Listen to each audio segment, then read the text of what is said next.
Michael Hansen s'est sifflé. Ah oui, il s'est fait attraper. Les deux dernières secondes. Oh, incroyable. Le tueur portait un bandeau.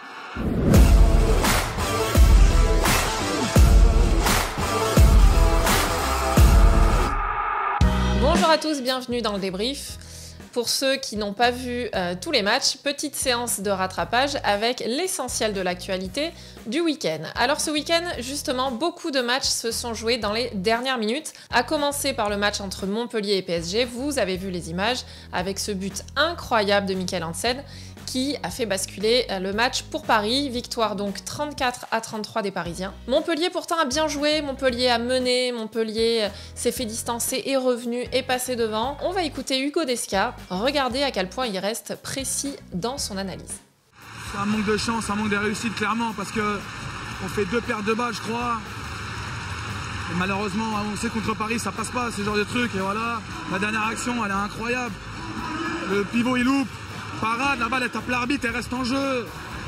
Quand ça veut pas, c'est incroyable. Derrière, Mickey met une pleine lucarne. Qu'est-ce que tu veux faire? Le deuxième match qui s'est joué à un but, c'est le derby de l'Occitanie entre Nîmes et Toulouse. Alors Nîmes devait gagner pour rester en tête du championnat, dans les 3 premiers. Toulouse devait gagner pour ne plus être dernier. Forcément, ça a donné un match très engagé. Alors pas beaucoup de buts, une blessure, Ahmed Echab qui est sorti assez tôt dans la première mi-temps. Finalement, une victoire donc des Toulousains, 26-25, un petit but.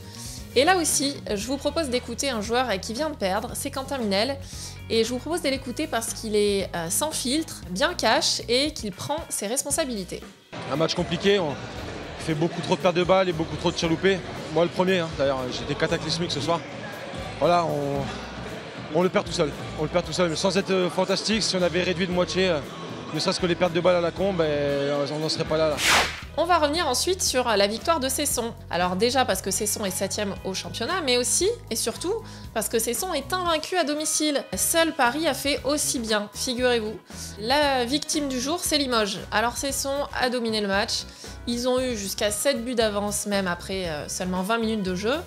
Donc une victoire assez facile pour les Cessonnais. Et là aussi, je vous propose d'écouter l'interview d'un joueur qui a perdu. C'est Nicolas Nieto, pivot donc du LH. Et alors dans un style un petit peu différent, il ne trouve pas vraiment ses mots, mais il a clairement identifié que là, ça n'allait pas. Et oui, pourtant on bosse bien à l'entraînement, tout va bien, on a un bon groupe. On a une bonne cohésion. Ça doit se voir sur le terrain, là on manque de tout, on manque de communication, on manque d'impact en défense. En attaque, on manque de tout. Je sais même pas quoi dire. Je sais pas, j'ai pas les mots, désolé. Franchement, Allez-y, Nico. Je vous laisse découvrir les autres résultats de cette journée, avec notamment la victoire d'Aix face à Créteil et les 10 buts de Christian Christiansen, la victoire de Chambéry face à Istres et les 16 buts à eux deux d'Alexandre Trita et de Benjamin Richert, et les victoires de Nantes, de Saint-Raphaël et de Dunkerque. Un petit mot pour la Pro League, parce qu'avec 4 matchs nuls sur cette journée, il fallait être sacrément costaud à Kung Fu Prono pour faire carton plein. Alors, le match nul entre Dijon et Célestat permet tout simplement à Ivry de prendre seul la tête après leur victoire face à Ponto à domicile, 30-28. À noter que Nice est toujours invaincu à domicile et reste dans la première partie du classement, et que ça devient un petit peu plus difficile pour Massy qu'en tout début de saison. Affaire à suivre. La dernière info de la semaine qu'il ne fallait pas manquer, c'est la signature d'Alberto Entrerrios, qui deviendra la saison prochaine l'entraîneur du Limoges Handball. Et oui, l'actuel entraîneur nantais a signé 3 ans avec Limoges, qui continue de se développer donc en enrôlant le meilleur entraîneur de la saison dernière.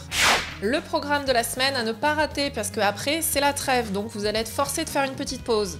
Donc cette semaine, on se concentre et on a rendez-vous dès jeudi soir avec un match entre Chambéry et Dunkerque à 20h15 sur LNH TV. On aura ensuite The Choc du week-end entre Aix et le PSG, c'est samedi soir à 20h30 sur beIN Sport. Et on terminera le week-end avec un match entre Istres et Nîmes, c'est dimanche à 17h sur les antennes de beIN Sport. Alors ce week-end, c'est Halloween, vous allez aimer vous faire peur. Eh bien, il y en a un jeune joueur de Saran, c'est Matteo Fadwil, qui lui n'a peur de rien et attend ses prochains adversaires de pied ferme. Salut! Donc nous on est dans un optique où on peut battre tout le monde. Et pareil je répète, avec l'état d'esprit qu'on a, on n'a peur de rien. Et s'il faut aller les chercher, on va aller les chercher.